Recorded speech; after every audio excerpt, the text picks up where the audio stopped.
Oon aika pitkään miettinyt, en ole ollut oma itseni.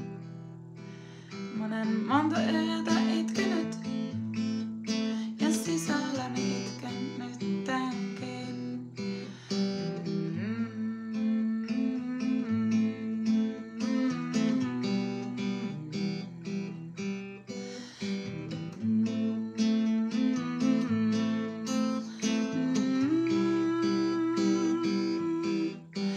Niillä kaikilla oli uskomattoman kauniita tarinoita.